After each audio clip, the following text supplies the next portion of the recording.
DDR5 pricing is through the roof. So today, we're gonna show you two alternatives that you may be thinking about, AM4 or LGA 1700 for the DDR4 price difference. Which one out of the gate performs the best at the same price point, and which one offers the better upgrade path? And today, we'll talk about that to answer both of those questions, but first, a word from today's sponsor. If you're in the tech hobby, chances are you have some unused hardware collecting dust. And if you want to turn that into some real cash, you should check out today's video sponsor, Jawa.gg. Jawa is the #1 gaming marketplace online to buy and sell new and used gaming gear and get awesome custom PCs at amazing prices. Whether it's old GPUs, CPUs, or full systems, they still hold value and don't need to sit unused after an upgrade. With Jawa, it's easy to create a listing and set a price and sell directly to other gamers in a secure, moderated environment. And if you want an even easier option, you can sell select GPUs and CPUs directly to Jawa for a faster, no-hassle alternative. Whether listing hardware or selling directly to Jawa, clearing out old components is one of the easiest ways to offset the cost of that new upgrade you've been eyeing. The best part about selling on Jawa is that listings reach an audience that understands PC hardware and values fair pricing and transparency. Plus, with buyer and seller protections, listing moderation, and verified sellers, you get secure and reliable transactions. If you're interested in picking up an upgrade or in selling some hardware, check out Jawa.gg today. And if you end up shopping around, use code TOASTY10 to save 10% on your first order up to $10. Big thanks to Jawa for sponsoring today's video. Now, let's get back to it.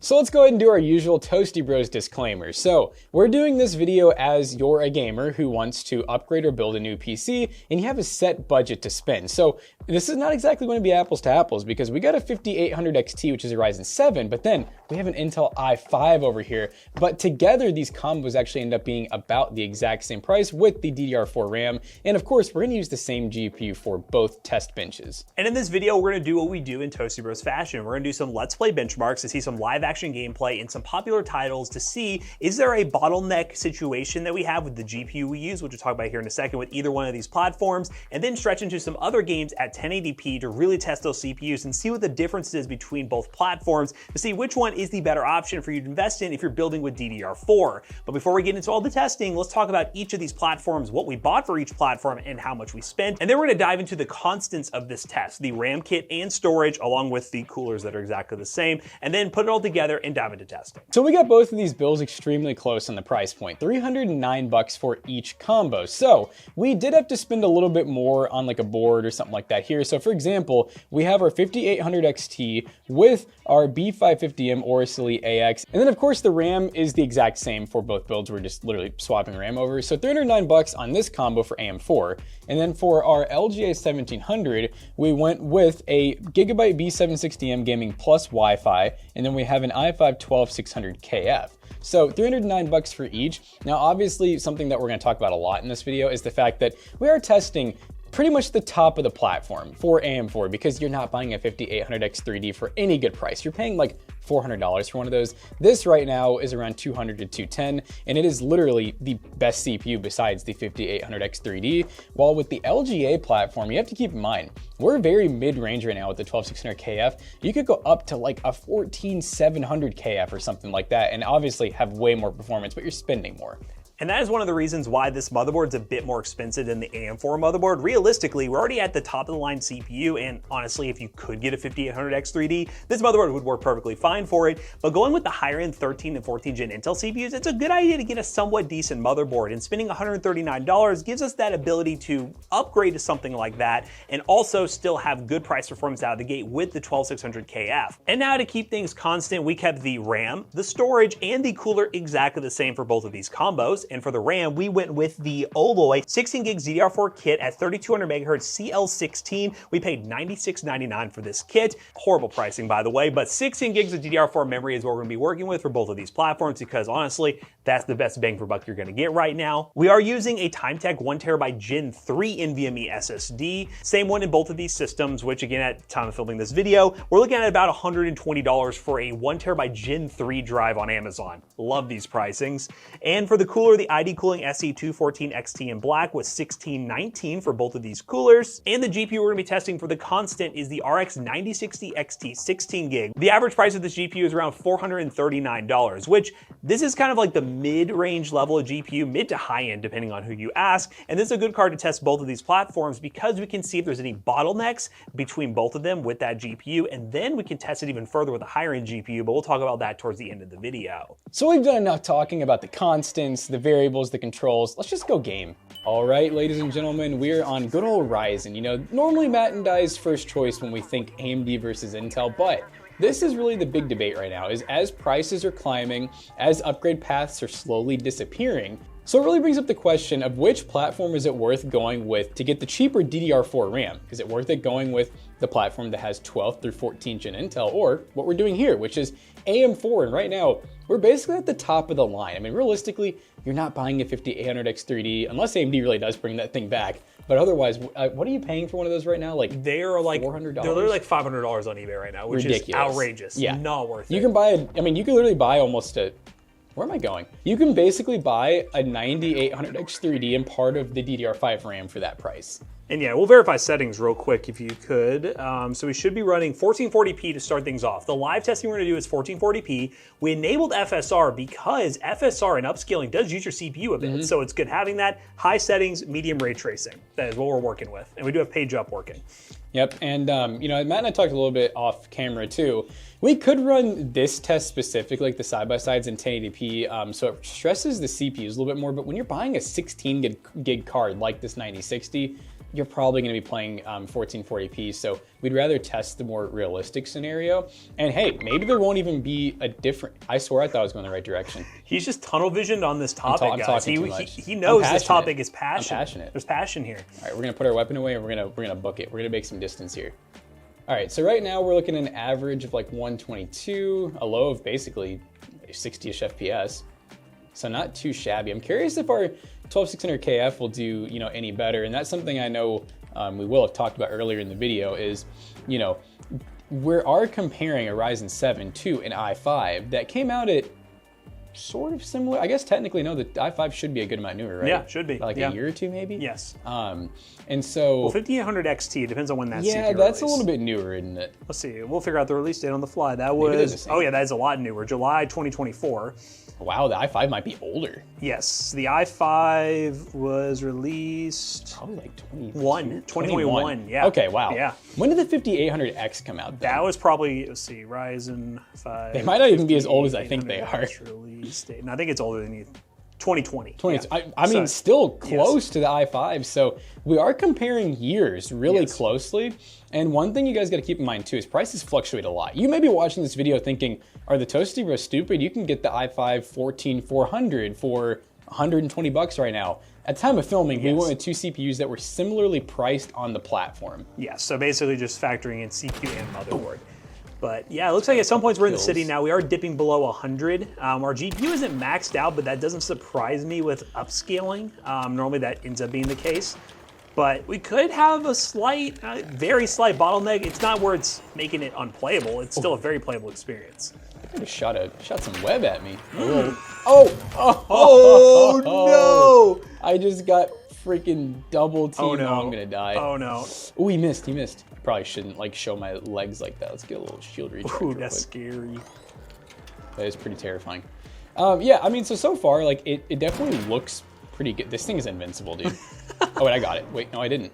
The deciding factor on which one's better is which platform he kills the thing on. Oh my god, he's coming down here. Where did that thing come from? Another exploder botto. You guys like how I never loot anything in here? It's probably my least favorite part of this game, which is like part of the point of it is just running, shooting some arcs, and leaving. And looting. Yeah, I'd rather just leave. Yeah. Like it takes, I just don't like how long it takes to grab stuff, and then our backpack's already full. I don't know what to do with any of it. All right, so I think it's pretty safe to say our lows were like basically 60, but 57 is what it's at now. Our averages were higher, but we definitely dropped to like a little over 100. Yeah, we were in the city, it was getting down to 90 FPS, so that's probably where it is. And even then, with stuff happening randomly, we're getting into the 90s. So as long as we extract safely, you never know in this game. Someone may run down and shoot him in the head real quick. I'd be curious to see what the i5 looks like, if it's any different at all. I don't know yet, because 10 core, what is it, 10 core 16 thread versus 8 16? Yeah, the threads are the same. Threads are the same, but arguably, a lot of people will say AMD's cores are definitely stronger. So we'll see. We'll see if that's the Especially case. in the XT, this is a really good CPU. It's kind of like a 5800X, but a little better. A little souped up. Souped up, if you will, you know? A super. It's a super card. It's a super CPU by AMD. And we'll end it at 102 average, 58, 1% low.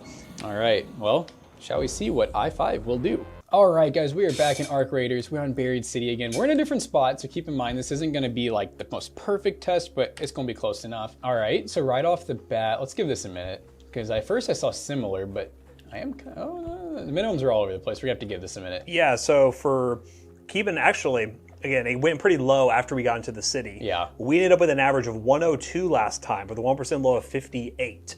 So we'll see how this holds up. But right now, the other one was higher to start. It was higher to start too, but once we actually got deeper into the buried city, our FPS started dropping into the 90s, which is exactly what it's doing right now. So yeah, we'll see. There's a difference. Again, we may not see a difference at 1440p with these settings, and that's why we test a bunch of different games and do the side-by-side benchmarks at 1080p, so you can see both. Yeah, I'll show you guys the settings so you believe us. 1440p dynamic. Medium, high settings. All right, so we're gonna go ahead and try to find a little Arcbot, a little Arcbado. Arcbado. Yeah, so far it's looking really similar, which I think is probably gonna be the results across the board. I think if we had a more powerful Intel CPU, like maybe the i7 or a newer 14th gen CPU, we would probably see a little more of a difference here, but it's realistic, like Matt and I always tell you guys, the CPU does not really matter nearly as much as the GPU for gaming. And our GPU seems to be the bottleneck, which is what we would hope for in this scenario, especially when trying to pitch to you guys a platform that you can upgrade around. And stay tuned to later in the video, we will actually max these out a little bit with a higher end GPU, so you can see what the theoretical worst case scenario bottleneck would be on another card and compare it to a standardized test bench with a high end CPU, so you can see the difference between them. So stay tuned for that. But yeah, so far, looking very similar. And similar. It's like you'd be happy with either one so far. Like you wouldn't feel like you spent your money wrong because we spent the same amount of money on both of these. So either one, you're probably gonna be like, oh, it's a pretty good performance. And we did talk about, or will talk about, I don't really know what order events are here, but we talked about when these CPUs were released. The 5800 XT is basically built on the 5800X, which is an older CPU than 12600KF. So I wouldn't really look into the 2024 release date as it being that much different. It's really just a higher clock speed version of that CPU. So just because it was released newer doesn't necessarily mean it's an overall newer CPU. These are both within like a year of each other. And they didn't really add any new technologies to the 5800 XT. Like you're not getting any new encoding or anything crazy like that. Yeah, we outie. It seems like this one, what did we end up with the average? 102. It's like 6 FPS higher. The 1% lows were 58, so we're actually getting above 60, which is good. You don't want to have those drops. Now that we're out of the city, I don't feel like the other one really ever fully recouped FPS-wise. I feel like this one has gone back up a little more. So it looks like, again, not super apples to apples, but it seems like a slight win for the 12600KF, at least in this game. Yep, and obviously, like we said earlier, watch out for sales because there is going to be times where I know at one point we were buying the 5800 XT for as low as $130, which was so good. Yeah. And then I know that sometimes the 14400F, which I assume would be a little bit better than the 12600KF, will go on sale for like 130, 140 as well. Come on, train. Come on, train. Boop. 110 average. Oh, he shot my butt. All right, so 110 average with 1% low of 67. All right, that's improvements. 6-7. All right, guys, we are now in Battlefield 6, currently running the following settings. We're on a high preset. If we go to graphics settings, still under high. We are using some upscaling once again, FSR set to balanced, and we are running at 1440p with no frame rate limit. And we're going to hit page up and see what kind of FPS numbers we can get. Now, this game in itself already pushes the CPU a lot. And as you can see, 80% usage on our CPU. It's getting used, ladies and gentlemen. It really is. And by the way, if we haven't already said it, one of the reasons why we're going to use upscaling in a lot of this is, for one, this card is like entry-level 1440p, and if you want higher refresh rate, it's a good thing to use. And we're comparing the exact same card in both of these, and it's going to put a little more stress in the CPU when you use upscaling. Yep, it does, especially if you have a CPU bottleneck. That's why people don't recommend you run a bunch of upscaling, because it doesn't really help. So in theory, with that in mind, your CPU does matter when it comes to 1440p and some upscaling. So, and we're getting those 1% low dips down to 42 at times. This was a game, and as I'm seeing stuff loading in, this was a game that actually prompted me to want to upgrade my PC at home when I was actually playing this at home on my normal 5800X. I also think my PC just needed a new Windows install. That was probably gonna help a lot of it. But I was experiencing some of the similar things you're seeing here where I'm getting about 80 to 90 FPS, and that was with a 4070 Ti at 1440p, which again, first world problems, don't get me wrong, but when you're here benchmarking this game at like 140 on like a new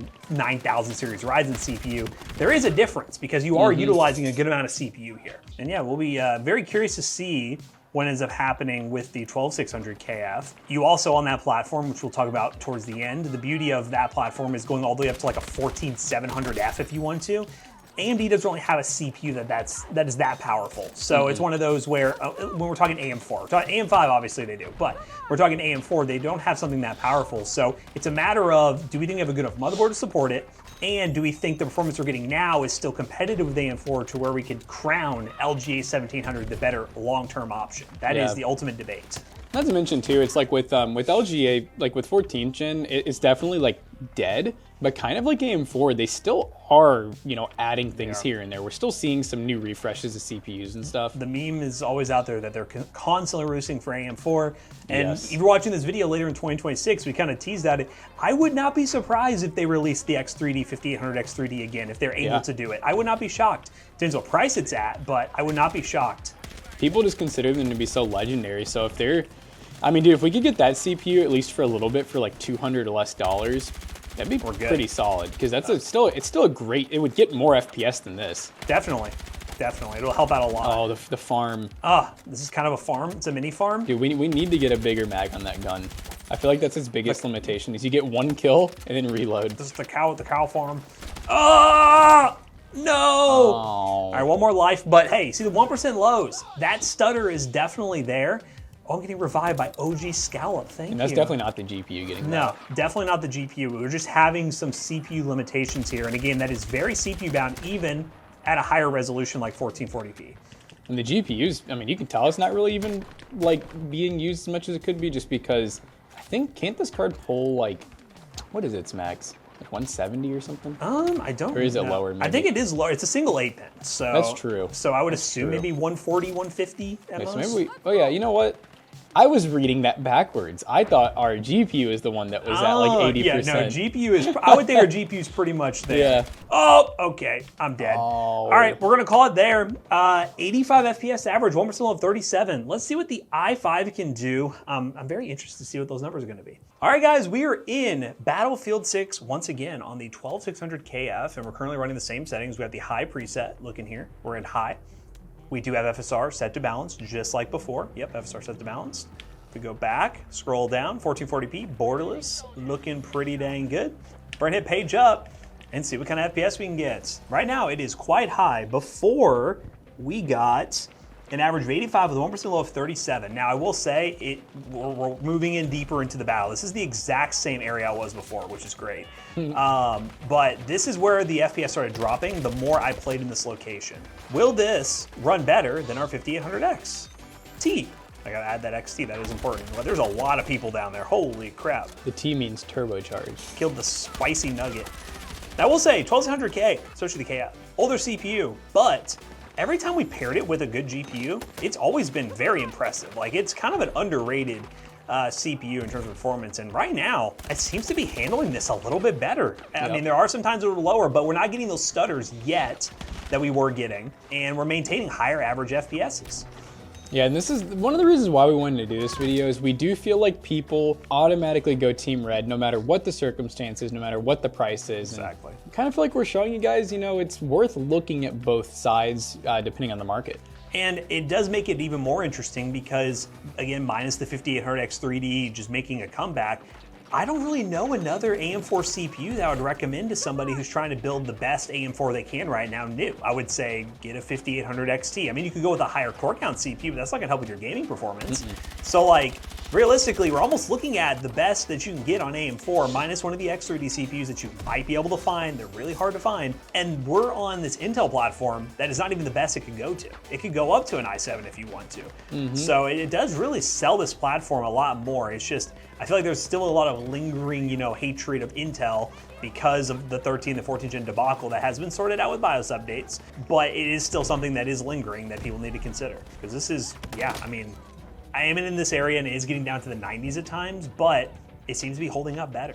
Yeah, we saw a low of 37 for an average of 85, so I mean, this is still This is still looking pretty good. a good amount better. I'll try to keep it somewhat similar around here. We did get pushed past that sector, but One thing that is worth, I feel like people maybe at home checking too, is, you know, you are paying for power, you are, you know, looking at maybe more longevity with stuff that's more power efficient. So pay attention to some of the temps and stuff too in the power draw. We haven't really been paying a ton of attention, so it may be hard for us to tell you one way or the other, but if the i5 is, let's just say, running cooler and using less wattage and getting more FPS, I mean, it's hard to go Team Red over that. It is, definitely. It is funny that for the longest time, I thought the whole Intel being able to go DDR4 thing was so stupid. It's playing off beautifully right now. Did they know? It is I don't know. playing off beautifully right now. That strategy that AMD was like, no, we're just going to go into the future and only everyone rewarded them for. Yeah.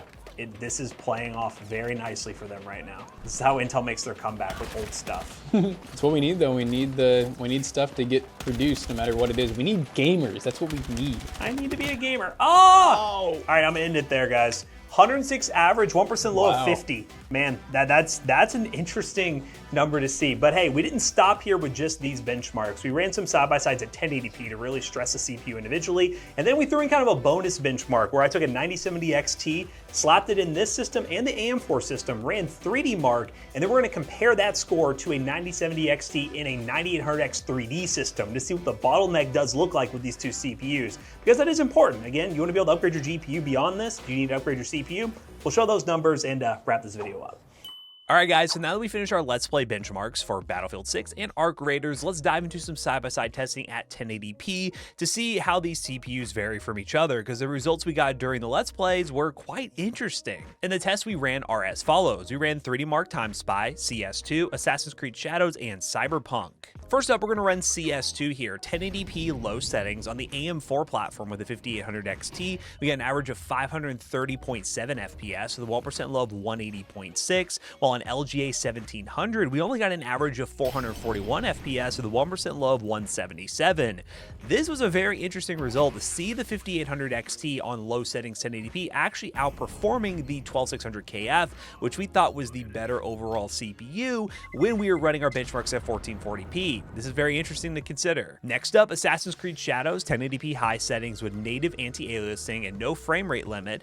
The AM4 platform got an average of 64 FPS, a minimum of 29, a max of 103, while LGA 1700 got an average of 66 FPS, a minimum of 54, and a max of 82.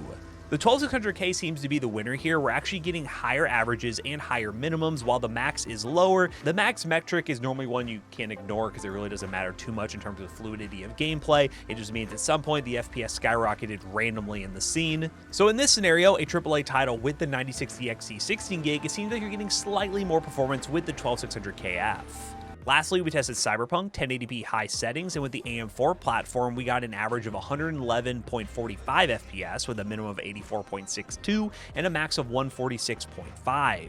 While with the 12600K, we got an average of 118.79 FPS, a minimum of 97.01, and a max of 145.50. Seeing the same thing here in Cyberpunk at 1080p high settings. We're getting better averages and minimums, which normally means a much smoother gameplay experience. And for some reason, a slightly lower maximum, but it's within 2 frames, so within margin of error in my opinion. And it really makes this whole video very interesting because you saw CS2, at least in CS, the single core performance on this AM4 CPU is better than the 12600KF, but when we test a bunch of higher end games on higher settings, it seems like the 12600KF allows the 9060 XT 16GB to go a little bit further and have more stable frame rates. But we decided not to end the video here. I really wanted to see what both of these CPUs limits are in terms of upgrading to another GPU. So what we did was we threw in a 9070 XT 16GB, which is a higher end GPU, not as high as like a 5080 or 5090, but a GPU I would reasonably recommend someone say is the max I would put with any of these CPUs. Then also ran the same 9070 XT in our high-end test bench with the 9800X 3D to see what the difference is between each score to see if any of these CPUs are really holding back this higher-end GPU. We'll start off with the baseline. 9800X 3D, we got a total score of 25,378,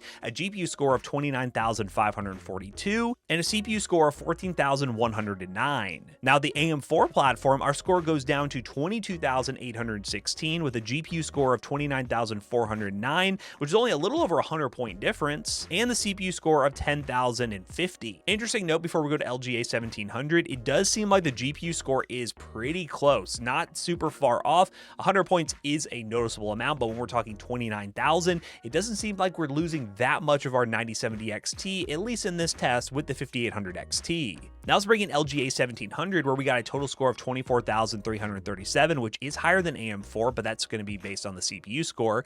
Our GPU score was 29,197, which is lower than the AM4 CPU, but our CPU score is higher, 12,525. Interesting to see here that our GPU score is lower than the AM4 CPU, but our CPU score is higher. So the numbers here are very interesting. I really think both of these CPUs can comfortably use the 9070 XT at 1440p and not hold it back a ton. It is holding it back compared to a 9800 X3D, because of course it is. But this is an interesting test to show you guys what these CPUs in their current state can do, but then also introduce the conversation we'll talk about during the outro of this video on how LGA 1700 has more of a ceiling to add an even better CPU. Because right now we're talking mid-range when it comes to LGA 1700. We still have the i7 we can go to with this motherboard, like an i7-14700 if we wanted to. And that really does change the picture of which platform is better overall. But we've done all our testing. Let's bring Jackson back in here and come to a conclusion about this benchmark run. So we definitely just did a lot of testing, and I think that we kind of have some conclusions here. So 5800 XT AM4 platform versus our i5 LGA 1700. We were pretty shocked to see that the i5 was keeping up really nicely with the Ryzen 7, and it kind of makes sense. Technically, the i5 is newer. It's a newer platform that came out at a newer time than AM4 did. But of course, it does still come down to preference because these builds are very similarly priced. And in some esports games, the AM4 platform actually did slightly better. But then in some of our side-by-sides with the AAAs, we noticed that the i5 actually did quite a bit better as well. And honestly, with AM4, in terms of optimizing this platform, yeah, you could go a little cheaper on the motherboard, but not that much cheaper. And the CPU, again, unless AMD decides to release the 5800 X3D right now, that is probably the best gaming CPU you're gonna get, minus the 5700 X3D. But again, same deal, you can't really find those for good prices. So really, this platform is optimized, I would say. But with LGA 1700, again, we're at the mid-range CPU. You could even go with a cheaper motherboard if you wanted to with that mid-range CPU and save even more money if you don't worry about upgrading now. Or if you want to upgrade now and go with something like this and go to an i7-14700, you do have that option with a better motherboard. So it seems like the better long-term play is LGA 1700, but it all depends on pricing at the time of watching this video, and you can check that by using the links down below. They are affiliate links, and they will help us out. But it really does make an interesting debate. Which one are you going to go with, LGA 1700 or AM4 for a 2026 gaming PC build? That's the world we're living in, guys. We're going back to DDR4. So yeah, let us know down below what you guys think. Which one are you currently rocking, or which one would you actually go with in this video here? And we hope you guys enjoyed today's video. If you did, make sure you check out our other two YouTube channels and also our twitch.tv/toastybros. Do not forget to like, comment, and subscribe. See you guys in the next one. Bye-bye. Matt has informed me that this build right here will end up at PCBros.tech. We'll probably build it on a morning stream, twitch.tv/toastybros. If you didn't know, you can watch us build all of the PC Bros builds that you see over there, and then this one will end up in another Toasty Bros video. Yeah, PC Bros. You know what? I don't know where I was going with that. I was really zoned out there. But PC Bros, it's so zoned in on building awesome gaming PCs. You're going to get some good value right there. Go to PCBros.tech today. Use code ToastyBros on checkout. You will save 3% on your next purchase. See you guys later. Goodbye.